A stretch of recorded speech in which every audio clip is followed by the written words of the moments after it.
복음과 진리를 전하는 방송 KBS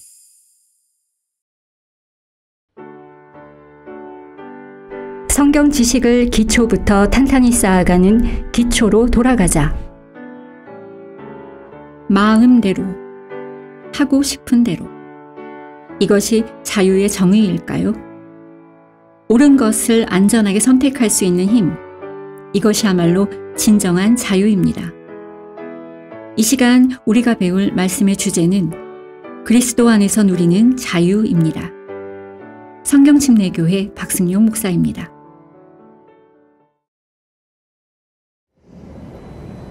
이 주제와 관련해서 이제 흔히들 던지는 질문이 있는데, 과연 나의 죄가 모두 다 용서되었다면 이제는 내가 하고 싶은 대로, 정말 마음대로 해도 되는 것인가? 과거, 현재, 앞으로 짓게 될 모든 죄가 다 용서되었으니까 이제 내 마음대로 살아도 되는 것인가? 나는 그러한 자유가 있는 것인가? 물론 성경은 이 교회 시대에 구원받은 그리스도인에 대해서 율법에도 얽매이지 않는다고 말씀하고 있어요. 죄와 사망의 법에서 우리는 자유롭게 되었다고 이야기하고 있습니다. 하지만 구원받은 사람들이 그렇게 자유를 얻었다고 해서 이러한 자유를 죄를 짓는 기회로 사용한다든지 그렇게 잘못 사용하면 안 되는 것입니다. 자기가 원하는 것은 마음대로 해도 된다, 그렇게 생각하는 것은 큰 오산이에요.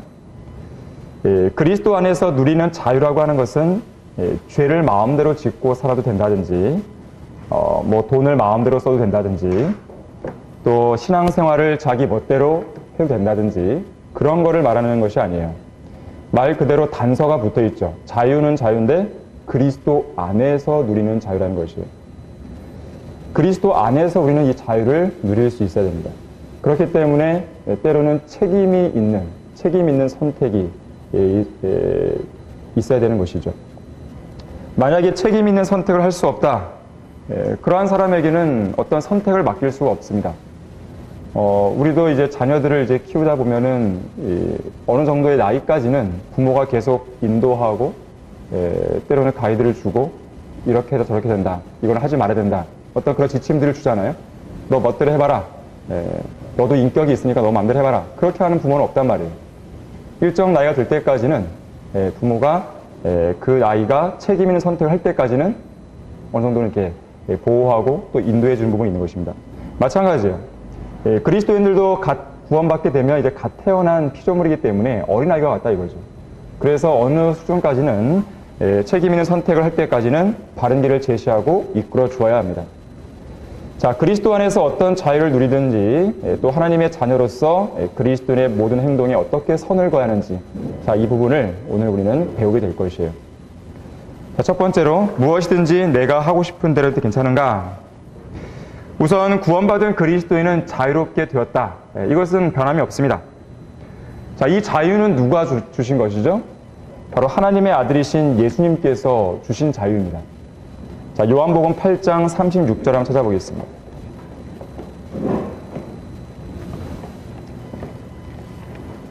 요한복음 8장 36절을 보시면, 그러므로 만일 아들이 너희를 자유롭게 하면 참으로 너희가 자유롭게 되리라 그랬어요. 아들 하나님이신 예수 그리스도께서 우리를 자유롭게 했다. 로마서 8장 2절도 보겠습니다. 로마서 8장 2절에서도 마찬가지로 우리에게 자유를 주신 분이 누구인가를 명확히 밝히고 있는데, 8장 2절에서 이는 그리스도 예수 안에 있는 생명의 성령의 법이 죄와 사망의 법에서 나를 해방시켰기 때문이라. 자, 생명의 성령의 법인데 누구 안에 있는 거냐면 그리스도 예수 안에 있는 거예요. 바로 예수 그리스도께서 우리를 자유롭게 해방시켜 주신 것이에요. 실제로 하나님의 아들이신 예수 그리스도께서는 바로 이 목적을 위해서 이 땅에 오신 것입니다.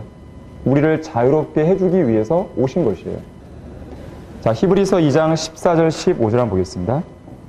예수님께서 이 땅에 오신 목적이 무엇인가? 바로 우리를 자유롭게 하기 위해서 왔다.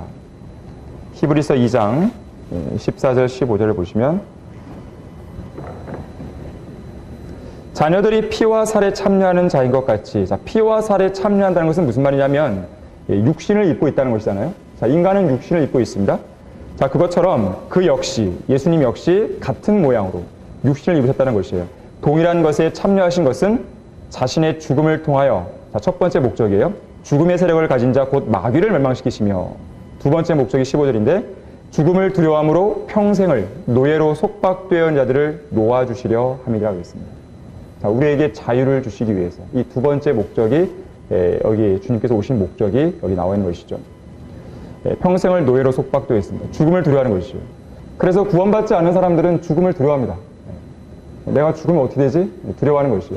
그러나 구원받은 그리스도인은 내가 죽은 이후에 어디로 갈지를 알기 때문에, 확신하고 있기 때문에 죽음을 두려워하지 않습니다. 그것이 그리스도인과 그렇지 않은 사람의 차이인 것이에요. 바로 이 목적을 위해서 주님이 오셨다 이거죠. 자, 예수님께서는 자신의 죽음을 통해서 우리를 죄에서 또 죽음에서 또 심판으로부터 자유롭게 해방시켜 주신 것이에요. 또한 우리를 자유롭게 해주는 게 있는데 그게 뭐냐면 바로 진리입니다. 진리. 요한복음 8장 32절에서는 진리가 우리를 자유롭게 한다고 했어요. 진리는 무엇이죠? 진리는 예수 그리스도시죠. 내가 길이요 진리요 생명이라고 했어요. 예수님이십니다. 또 진리는 뭡니까? 아까 요한복음 14장 6절에서 이제 나는 길이요 진리요 생명이라고 했고, 요한복음 17장 17절에서는요 아버지의 말씀은 진리라고 했어요. 그래서 진리는 예수 그리스도이시고 또 진리는 하나님의 말씀입니다. 하나님의 말씀을 알게 되면, 깨닫게 되면, 그것을 믿으면 우리는 자유할 수가 있는 것이죠. 자, 진리가 우리를 자유롭게 해요. 그래서 바른 성경이 있다고 하는 것은 매우 중요한 부분입니다. 변개된 성경으로는 자유롭게 할 수가 없어요. 바른 성경이 있고 바른 신학이 있고 바른 지식이 있고 바른 교리가 있으면, 또 바른 믿음이 있고 바른 실행이 있으면 바로 그것이 우리를 자유롭게 해줍니다. 그래서 여러분들은 우리가 신앙생활 할 때에 이 교회 안에서 누구 눈치를 볼 게 없어요. 우리는 자유롭게 된 사람들이에요. 목사의 눈치를 본다든지 옆에 있는 지체들의 눈치를 본다든지 그럴 이유가 없는 것이에요. 하지만 오늘날 기독교계를 보게 되면 눈치를 보게 만듭니다. 헌금이나 기타 어떤 명목을 통해서 그 사람을 올가매는 것이에요. 그건 올바르지 못한 것입니다. 그들은 왜 그런 거냐면 진리가 없기 때문에 그래요. 바른 성경이 없고 바른 지식이 없기 때문에 그래요. 자, 진리가 우리를 자유롭게 해줘요. 사람의 눈치를 보는 순간 그 사람의 신앙은 형식적이 됩니다. 종교적이 돼요. 이미 그것은 덫에 걸리는 것입니다. 자, 우리는 진리 안에서 자유롭게 되었다는 것을 기억하셔야 돼요. 진리 안에서 자유롭게 주님을 섬기면 됩니다. 자, 이렇게 자유롭게 된 성도들에게는 자기가 원하는 결정을 내릴 수 있는 자유가 생겼어요. 전에는 이것이 없었습니다. 로마서 14장 22절을 한번 보겠습니다. 자유롭게 된 성도들에게는 무언가를 원하는 결정을 내릴 자유가 생겼는데, 로마서 14장 22절을 보시면 내게 믿음이 있느냐? 그 믿음을 하나님 앞에서 스스로 가지고 있으라. 여러분에게 믿음이 있으십니까? 그럼 가지고 있으시면 돼요. 하나님 앞에서. 사람들 앞에서가 아니에요. 자신이 승인하는 일로 자신을 정죄하지 아니하는 자는 복이 있도다 그랬어요. 내 의지로, 내 자유로 택하고 승인하고 결정할 수 있다 이거죠. 그러한 권리가 생긴 것입니다. 하지만 중요한 것은 뭐예요? 내가 그렇게 한 것으로 인해서 자기 스스로를 정죄해서는 안 되는 것이죠. 내가 어떤 자유를 가지고 내가 행한 결정, 행동 이런 것들이 죄로 나아가서는 안 된다는 것입니다. 자, 이 부분 우리가 좀 더 이따가 구체적으로 볼 텐데요. 어쨌든 우리에게는 어떤 자유가 생겼다는 것이에요. 자, 디도서 1장 15절도 보겠습니다. 디도서 1장 15절 한번 보시면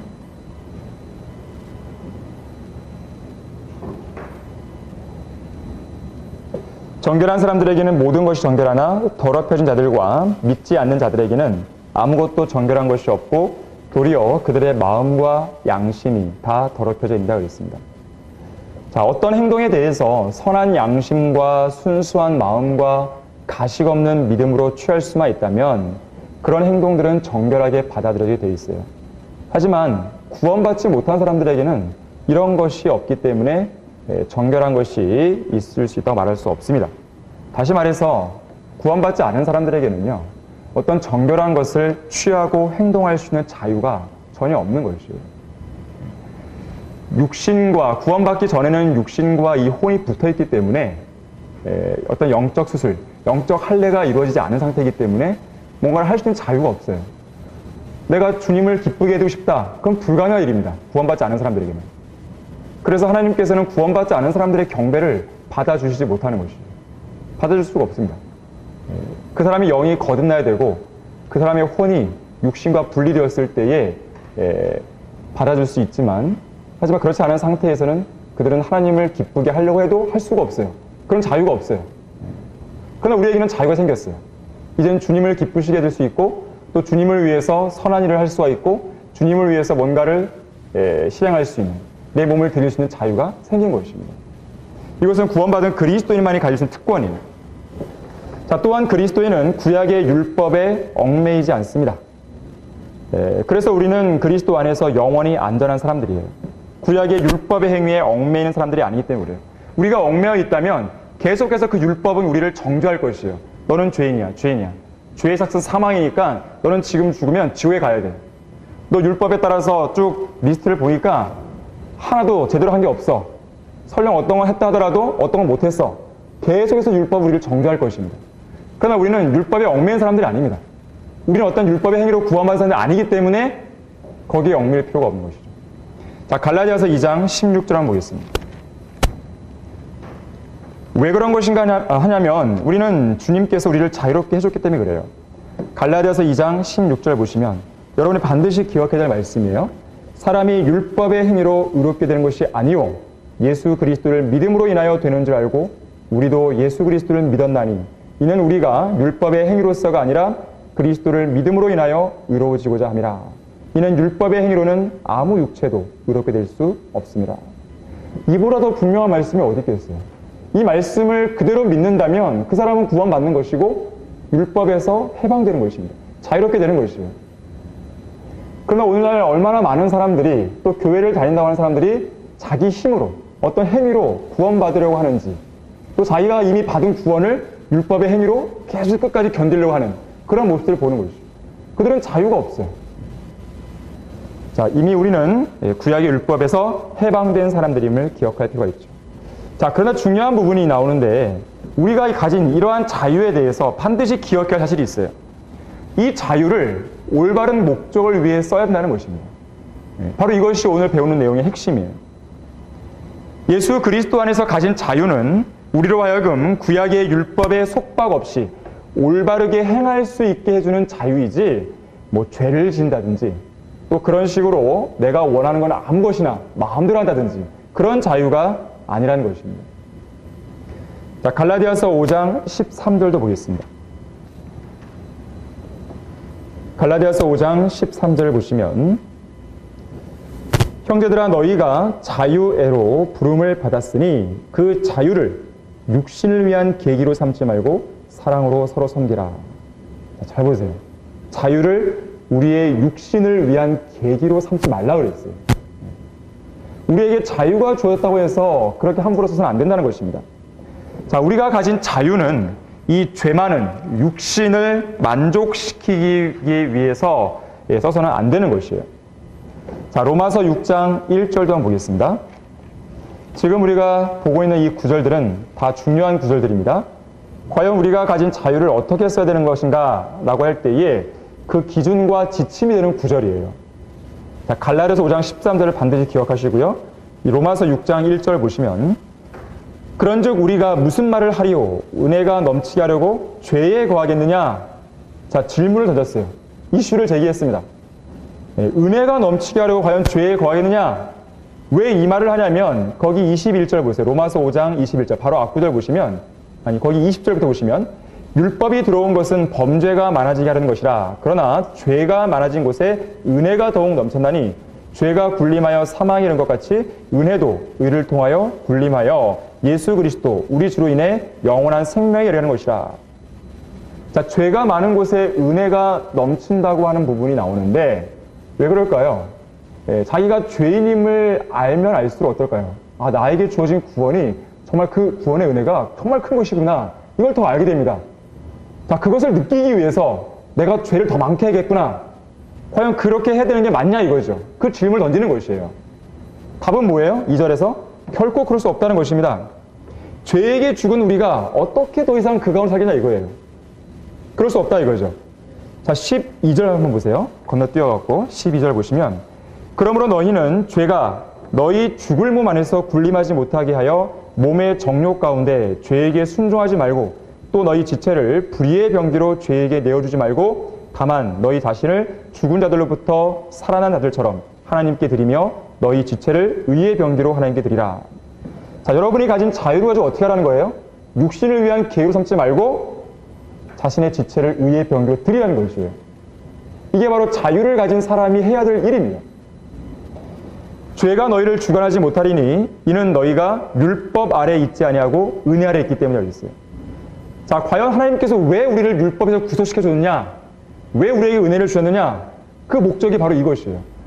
내가 너희를 자유롭게 해준 그 이유는 뭐냐면 너희의 지체를 가지고 죄를 짓지 말고 주님을 위해 쓰라는 것이에요. 그런즉 어떻게 하리요? 우리가 율법 아래 있지 아니하고 은혜 아래 있으니 죄를 지어도 된다는 말이냐? 자기 멋대로 해도 된다는 말이냐? 결코 그럴 수 없느니라 그러죠. 너희가 자신을 종으로 들여 누구에게 순종하든지 너희가 순종하는 자의 종이 되어 죄의 종으로 사망에 이르든지 계속 죄를 짓게 되면 또 하나님의 징계를 무시하고 계속 죄를 지으면 죽을 수 있다는 것이에요. 육체적인 사망을 말하는 것입니다. 혹은 순종의 종으로 의에 이른 줄 알지 못하느냐. 하나님께 감사드린 것은 너희가 죄의 종이었으나 과거의 모습이죠. 너희에게 전하여준 교리의 본을 마음으로부터 순종하여 죄에서 해방되어 의의 종이 되었습니다. 자, 우리가 자유를 가졌는데 그 자유를 가지고 계속 죄의 종이 될 것이냐 아니면 의의 종이 될 것이냐. 자, 어떻게 하겠냐 이거죠. 하나님께서 원하시는 것은 분명하죠. 의의 종이 되라는 것입니다. 그래서 우리가 가진 자유는 하나님을 섬기기 위한 자유가 되어야 돼요. 베드로전서 2장 16절 한번 보겠습니다. 자, 우리가 가진 자유는 하나님을 섬기기 위한 것이 되어야 됩니다. 아까 우리가 갈라디아서 5장 13절을 기억하라고 말씀드렸는데 육신을 위한 계기로 쓰지 말라고 그랬어요. 자, 여기 베드로전서 6절에서는 같은 맥락에서 뭐라고 말하는지 한번 보세요. 자유롭게 행하되 너희의 자유를 악의 구실로 사용하지 말고 하나님의 종들로서 사용하겠습니다. 자, 악의 구실. 아까 전에 육신을 위한 계기. 자, 그걸로 사용하지 말고 하나님의 종들로서. 아까 로마서에서는 그게 뭐라 그랬어요? 의의 병기로서. 그렇게 쓰라는 것입니다. 자, 반드시 자유를 올바른 목적에 써야 된다는 것을 여러분들이 기억하셔야 됩니다. 자, 두 번째로는 내가 가진 자유가 나 자신이나 혹은 다른 지체들에게 혹은 구원받지 않은 사람들에게 어떤 영향을 미칠 수가 있습니다. 우선 내 자신에게 어떤 영향을 미치는 것인가? 내가 가진 자유를 가지고 내가 만일 육신을 위한 계기로 삼고 악의 구실로 쓰고 죄를 택한다면 그로 인한 결과에 책임을 져야 되는데요. 어떤 결과가 주어지냐면 첫 번째가 하나님과의 교제가 단절돼요. 우리가 빛 가운데 행할 때만이 주님과의 교제가 가능한데 그렇지 않게 되면 하나님과의 교제가 끊어져 버립니다. 하나님과의 관계가 끊어지는 게 아니에요. 아버지와 자녀와의 관계가 끊어지는 게 아니라 아버지와 자녀 사이의 대화, 교제 이런 것이 끊어지는 것입니다. 여러분은 그러한 교제가 끊어진 경험을 해본 적 있으세요? 그리스도인이 그런 경험을 하면요. 답답합니다. 불안해요. 평안하지가 않습니다. 아마 여러분들 그런 경험을 하실 건데요. 자, 우리의 관계가 끊어지는 게 아니에요. 구원은 영원히 보장되기 때문에 그렇습니다. 하지만 교제가 끊어져요. 교제가 끊어지면 기쁨이 상실돼요. 기도 응답이 안 돼요. 보장된 삶을 살 수가 없어요. 그럼 어떻게 됩니까? 죄를 빨리 자백해야 됩니다. 그리고 그 교제를 회복시켜야 되는 것이죠.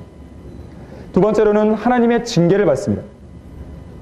이 구절은 찾아보진 않습니다. 히브리서 12장 5절 6절에서는 이렇게 말씀해요. 또 마치 자녀들에게 했던 것과 같이 너희에게 권면하신 말씀을 잊었으니 곧 내 아들아 주의 징계를 경시하지 말고 책망을 받을 때 낙심하지 말라. 주께서 그의 사랑하시는 자를 징계하시고 그가 받으시는 아들마다 매질을 하신다고 했습니다.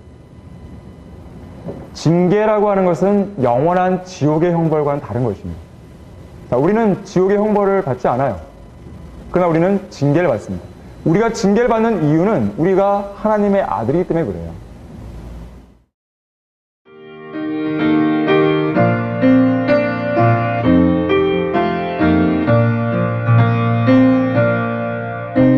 복음과 진리를 전하는 방송 KBS. 만약에 그리스도인이 죄를 지었는데도 징계를 안 받았다. 그럼 그 사람 사생아예요, 사생아. 그럴 경우는 없어요. 둘 중에 하나예요. 그 사람 정말 구원받지 않았든지, 아니면 너무나도 말을 안 들어서 아예 버리셨든지, 하나님께서 그냥 내버려 주셨든지 그냥. 그러다 이제 하나님께서 목숨을 걷어 가시겠죠? 자, 우리가 징계를 받는 것은 하나님의 아들이기 때문에 그렇습니다. 또한 세 번째로는 하나님께서는 심은 대로 거두게 하십니다. 반드시. 이거 한번 찾아보겠습니다. 갈라디아서 6장 7절, 8절입니다. 심은 대로 거두게 하시는 것이죠. 심은 대로 거두는 것은 하나의 법칙이에요. 피할 수가 없습니다. 갈라디아서 6장 7절, 8절은요. 속지 말라, 하나님은 우롱당하지 아니하시니라. 이는 사람이 무엇을 심든지 그대로 거둘 것이기 때문이라. 자신의 육신에 심는 자는, 아까 육신을 위한 계기로 삼지 말라 그랬는데 그렇게 하게 되면 육신으로부터 썩은 것을 거둬요. 성령에 심는 자는 성령으로부터 영생을 거두리라. 바로 썩지 않은 것을 거두라 말이죠. 여기서 주의할 것이 있는데, 성령으로부터 영생을 거둔다. 이것을 자칫 오해해서요. 아, 내가 어떤 행위를 해야 구원을 받는 것이구나. 행위 구원. 그렇게 여러분이 연결시켜서는 안 됩니다. 여기서는 그런 의미가 아니에요. 디모데전서 6장 12절 한번 찾아보십시오. 이 갈라디아서 6장 7절 8절과 연계해서 볼 수 있는 말씀인데요. 디모데전서 6장 12절 한번 보시면, 믿음의 선한 싸움을 싸우라, 영원한 생명을 붙잡으라. 이를 위하여 내가 또한 부르심을 받았고 많은 증인들 앞에서 선한 고백으로 고백하였느니라. 자, 영원한 생명을 붙잡으라 그랬습니다. 이것은 결코 행위 구원이 아니에요. 아, 영원한 생명을 끝까지 지키기 위해서 내가 뭔가를 해야 되는구나. 그 말이 아닙니다. 거기 19절도 보세요. 19절. 자신들을 위하여 오는 때를 대비한 좋은 기초를 쌓도록 하라. 이는 영원한 생명을 붙들기 위함이라. 자, 지금 영원한 생명을 붙드는 것인데 이것을 자신들을 위하여 오는 때를 대비한 좋은 기초를 쌓는 거라고 했습니다. 무슨 말이냐면 여기서 영원한 생명을 붙잡으라. 아까 전에는 성령의 심자는 성령으로부터 영생을 거둔다. 이 말은 무슨 말이냐면 이미 영생을 가진 사람들이 그 영생에 대한 충분한 즐거움을 누리는 것, 이것과 연관되어 있습니다. 다른 말로 하자면 요한복음 10장 10절에 보게 되면 예수님이 오신 목적을 말씀하시는데, 내가 온 것은 너희로 생명을 얻게 하고, 여기서 끝나는 게 아니에요. 더 풍성히 얻게 하려고 했어요. 자, 우리는 이미 영생을 받은 사람들이에요. 왜요? 예수를 믿었기 때문에. 그런데 영생을 받은 그리스도인이 그 영원한 생명을 충분히 누리고 있느냐, 누리고 있지 않느냐는 그 사람의 신앙 상태에 따라서 달라지게 됩니다. 만약에 어떤 그리스도인이 계속해서 자신이 가진 자유를 가지고 죄를 택하고 육신을 위한 계기로 삼고 악의 구실로 쓰고 그렇게 하게 되면 기쁨이 없죠. 내가 정말 그리스도인인가? 이런 의심 속에서 구원의 확신도 흔들리고 아주 비참한 그리스도의 삶을 살게 되는 것이에요. 하지만 주님께서는 그러한 삶을 살라고 우리를 그렇게 하신 게 아니에요. 죄짓고 자백하고 죄짓고 자백하고 언제까지 그럴 것이에요. 그것만큼 비참한 생활도 없는 것입니다. 하나님께서 우리를 구원하시고 우리에게 자유를 주신 것은 우리에게 영생을 주신 그 기쁨을 충분히 누리라는 것이에요. 근데 그러한 기쁨은요, 여기 지상에서의 삶만 끝나는 것이 아니라 저 영원으로 갔을 때에 우리가 그리스도의 심판에서 받게 되는 어떤 보상과도 연결이 되는 것이에요. 자, 풍성한 삶을 우리에게 주셨어요, 하나님께서. 자, 그것을 누리라는 차원에서 아까 이 세 가지 구절, 갈라디아서 6장이라든지 디모데서 6장 12절, 19절, 그러한 맥락에서 말씀하고 있는 것입니다. 예수님을 믿은 이후에, 즉 영생을 받은 이후에 자기 몸으로 행한 것들에 따라서 누리게 될 그런 기쁨, 보상, 즐거움, 이런 것들이 달라지는 것이에요. 바로 그러한 관점에서 성령에 심는 자는 성령부터 영생을 거두라, 영원한 생명을 붙들어라, 그런 말씀을 하고 있는 것입니다. 자, 결과적으로 나 자신에게 내가 가진 자유를 가지고 잘못 택하게 되면 교제가 끊어질 뿐만 아니라 징계를 받게 되고 심은 대로 거두고 결국 하나님께서 말씀하신 열매를 맺지 못하게 되는 것이죠. 그리스도인은 생산적인 그리스도인이 되어야 돼요. 하나님께서 우리를 구원하시는 목적은요, 단순히 우리를 지옥에서 건져내시기 위한 것, 여기에만 있는 게 아니에요. 그것만 있다면 우리가 성경 공부를 할 필요가 없어요.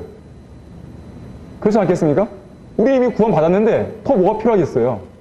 그냥 거기에 안주하고 있으면 되죠. 하지만 하나님께서 우리를 구원하시는 목적은 거기에 있는 것이 아니에요. 거기에만 있는 게 아니에요. 그것은 출발이에요, 출발, 구원은. 그렇게 태어난 그리스도인이 주님을 위해 살라는 것이죠. 주님을 위해서 믿음의 선한 싸움을 싸우라는 것입니다. 거기에 목적이 있는 것이죠. 생산적인 열매 맺는 그리스도인이 되기를 원하시는 것입니다. 여러분, 열문화의 비유를 아실 것이에요. 열문화의 비유. 각자에게, 10명의 종들에게 똑같이 한 문화씩 나눠줍니다. 누가복음 19장에 보게 되면 똑같이 나눠주면서 뭐라고 그러세요? 장사하라고, 장사. 어떻게 성경이라고 하는 그 책에서 장사라는 단어가 나올까? 이렇게 그 불경스러운 그런 게 아니죠. 장사의 목적이 뭡니까?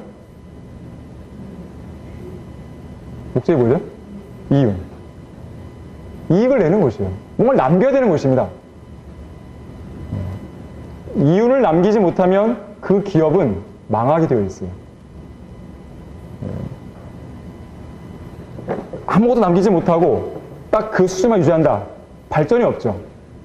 자, 하나님께서는 그리스도인들, 구원받은 그리스도인에게 원하시는 것은 열매입니다. 한 문화를 통해서 뭔가를 남겨야 돼요. 5문화든 10문화든.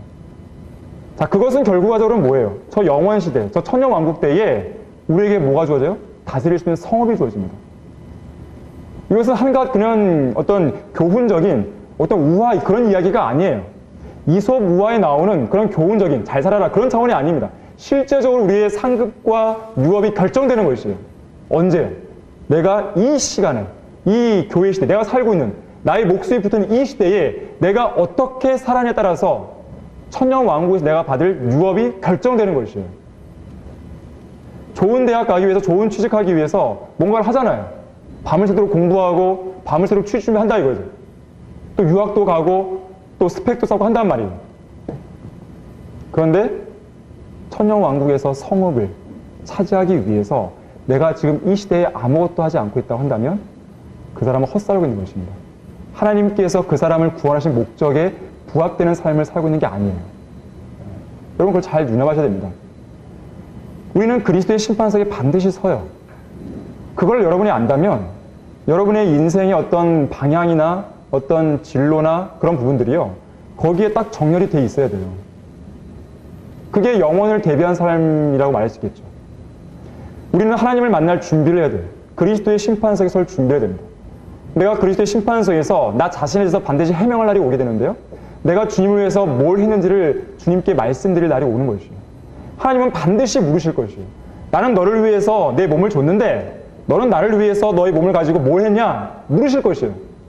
답변할 준비를 하셔야 됩니다. 언제요? 지금. 내가 어떻게 준비에 따라서 여러분의 영혼의 그 삶의 비중은 달라지게 되어 있어요. 자, 과연 무엇이 중요한지 여러분들이 아셔야 됩니다. 자기가 가진 자유를 가지고 어떻게 해야 될 것인가? 자, 내 자신에게 미칠 영향을 봤어요. 다음 항목 보시면 내가 가진 자유가 주위에 있는 사람들에게 영향을 미칠 수가 있어요. 우리의 삶은 원하든 원치 않든지 좋든지 나쁘든지 하나의 간증이에요. 간증. 그래서 우리는 믿음이 연약한 그리스도인을 실족해 할 만한 그런 일은 피해야 됩니다. 로마서 14장 13절을 찾아보겠습니다.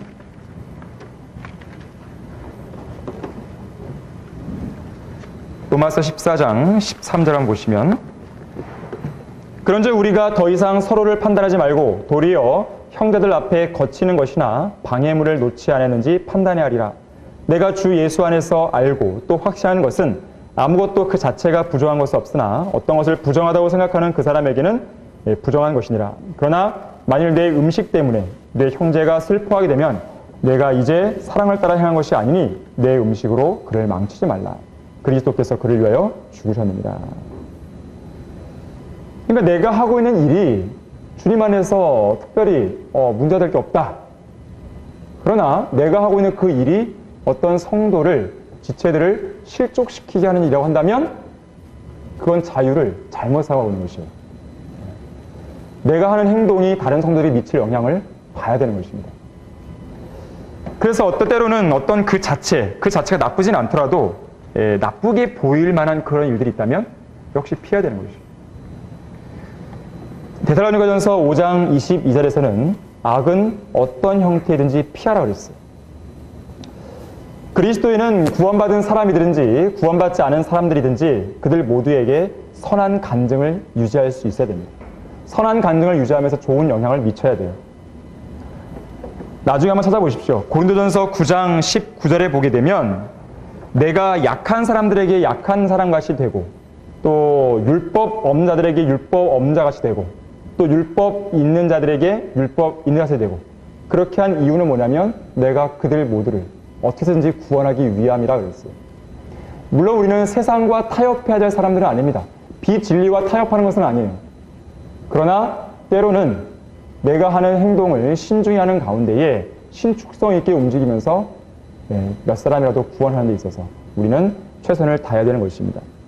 자, 선한 간증을 유지해야 됩니다. 그렇다면 그리스도인의 자유를 구속하는 것은 무엇인가? 그리스도인의 자유는 하나님의 영광을 드러내고 성도를 세워주는 일에 사용되어야 한다 그랬죠. 이를 위해서는 자원에서 자신의 것을 내려놓을 필요가 있고요. 순전히 강압이 아니라 자유에 의한 것이 되어야 한다 그랬어요. 우리의 삶 속에는요, 알게 모르게 우리를 속박하고 있는 것들이 있습니다. 이 점에 있어서 우리는 주의해야 되는데요. 그래서 그리스도인은 진정한 자유를 누리기 위해서 다음에 나오는 몇 가지 질문들을 스스로에게 해볼 필요가 있습니다. 여러분들이 이 부분을 잘 염두해 주시고 좀 표시해 주시면 좋겠습니다. 왜냐하면 때로는 우리가 이걸 해야 돼, 말아야 돼. 그럴 때가 있거든요. 자, 그런 것을 결정하는 데서 아주 중요한 지침이 될 거예요. 첫 번째는요. 나의 삶을 지배해서는 안 될 그 어떤 것에 지배받고 있지는 않은지 봐야 됩니다. 고린도전서 6장 12절 한번 찾아보겠습니다. 고린도전서 6장 12절 보시면 모든 것이 내게 합당하나 모든 것이 유익한 것이 아니요 모든 것이 내게 합법적이나 내가 어떤 권세에도 얽매이지 아니하여 그랬어요. 자, 구원받은 성도들에게는 어떤 일을 하더라도 정당하고 합법적입니다. 합당한 것이에요. 그래서 그리스도인은 무엇이나 할 수 있는 자유를 준다고 말했어요. 그러나 어떤 것이 합법적이라고 해서 모든 게 다 유익한 건 아니에요. 또한 어떤 권세에도 얽매여서는 안 된다고 말합니다. 자, 그리스도인은 무엇이나 할 수 있는 자유가 있지만 그 무엇이라고 하는 그것에 지배받아서는 안 돼요. 또 그 무엇이 무익한, 아무런 유익도 줄 수 없는 그런 것이라면 우리는 버려야 됩니다. TV, 라디오, 신문, 인터넷, 영화, 음악, 운동 경기, 커피, 특정 음식, 게임, 핸드폰, 스마트폰 등등 이런 다양한 것들이 우리의 삶을 둘러싸고 있는데 이 중에 어떤 것들이 이게 도저히 이게 없으면 난 살 수 없어. 그렇게 내가 되어버렸다면 그 사람은 자유를 잘못 사용하고 있는 것이에요. 때로는 어떤 것이 합법적이라 할지라도 그것이 나를 얽매고 있다. 그것이 무익한 것이다. 그러면 과감하게 그걸 버릴 수 있는 겁니다. 그래야지 그 사람은 자유를 올바르게 쓰고 있는 사람이에요. 왜냐하면 그것에 얽매이는 순간 그것은 이미 나의 뭐가 된 것이에요? 우상이네요, 우상. 특히 우리는 그런 것들에 얽매일 필요가 없는 이유가 있는데 우리의 몸은 그런 무익한 것들이 아니라 주님을 위한 몸이기 때문에 그래요. 아까도 우리가 우리의 지체를 의의 병기로 드려 있는데 우리의 몸은 주님을 위한 것이기 때문에 그런 다른 무익하고 그런 것들에 우리는 얽매여서 안 되는 것이죠. 자, 두 번째로는요. 나는 나 자신과 다른 사람들을 세워주고 있는 것인가 그랬어요. 여러분 고린도전서 펴 계실 텐데 10장 보세요. 10장 23절 24절 보세요. 과연 세워주고 있는 것인가? 내가 하고 있는 일이 모든 것이 내게 합법적이나 23절에서 모든 것이 유익한 것이 아니요 모든 것이 내게 합법적이나 다 세워주는 것이 아니라 누구나 자기 유익을 구하지 말고 각자 다른 사람의 유익을 구하라. 아무리 내가 하는 행동이 합법적이라 할지라도 그것이 다른 사람을 세워주는 게 아니다. 그러면 하지 말아야 되는 것이죠. 세 번째로는 하나님께 이 일에 복 주실 것을 깨끗한 양심으로 구할 수 있는 것이죠. 내가 어떤 일을 하고 있는데 하나님께서 이 일에 복을 주시길 원합니다. 그렇게 여러분들이 기도할 수 있다고 한다면 그 일을 하면 돼요. 그러나 그러한 마음이 생기지 않는다. 양심에 꺼리낌이 있다. 그럼 해서는 안 되는 것입니다. 네 번째로는 내가 이 일을 하고 있는 순간에 주님께서 다시 오신다면 부끄럽지 않을 수 있겠는가? 내가 지금 하고 있는 이 일이 과연 하나님 앞에서 부끄럽지 않은 그런 행동인가 하는 것이죠. 예수 그리스도의 재림을 기다리는 믿음은 성도의 성별된 삶을 만들어줄 수 있는 근간이 됩니다. 예수님을 기다리는 사람이 죄를 지을 이유가 없어요. 그렇지 않겠습니까? 예수님을 제대로 기다리지 않기 때문에 죄를 짓고 육신을 위한 계기로 자신의 자유를 쓰고 있는 것입니다. 예수님의 재림을 간절히 기다리는 사람은요, 주님을 기다리는 마음에 성별된 삶을 유지하게 되어 있어요. 자, 그래서 내가 하고 있는 이 일이 지금 주님 오신다 하더라도 내가 부끄럽지 않을 수 있고 또 기도할 수 있는 그런 부분인가? 한번 생각해 봐야 됩니다. 예수님이 오신다는 것을 아는 것과 기다리는 것은 달라요. 많은 그리스도인들이 예수님의 재림을 알고 있어요. 그러나 기다리지 않고 있어요. 예를 들면 이런 것입니다. 어떤 엄마가 자기의 자녀에게 7살 난 아들에게 이제 엄마가 이제 시장을 가면서 저기 찬장에 맛있는 과자가 있는데 이따가 밥 먹을 거니까 절대 그 과자를 꺼내 먹으면 안 돼. 엄마가 시장 갔다 올 때까지 기다리고 있어. 라고 했어요. 그래서 엄마가 나갔어요. 엄마가 나가다가 깜빡 지갑을 놓고 온 걸 알게 됐어요.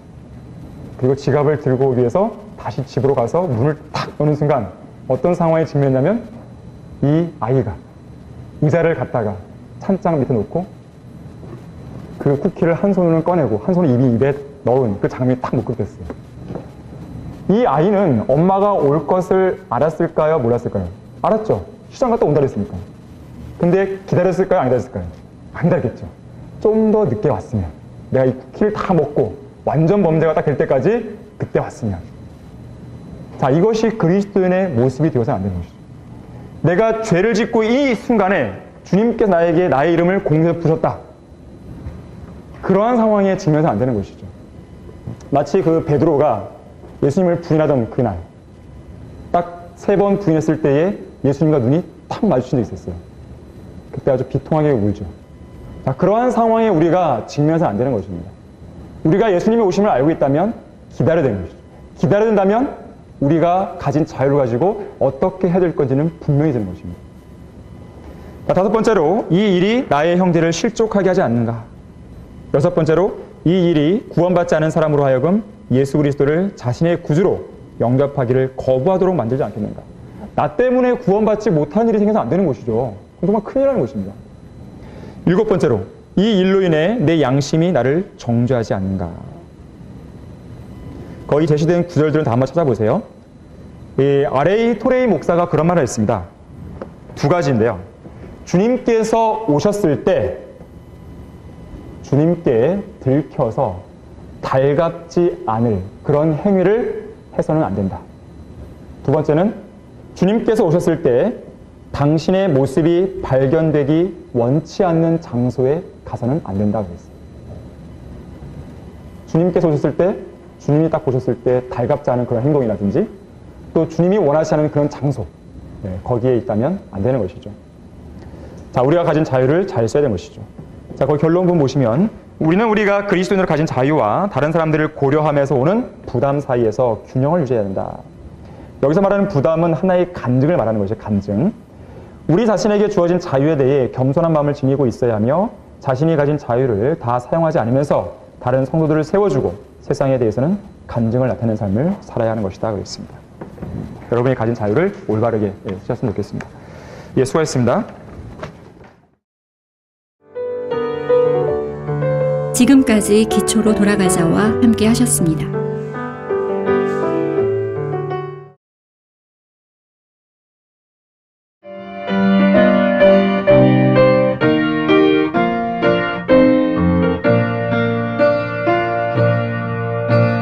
복음과 진리를 전하는 방송 KBS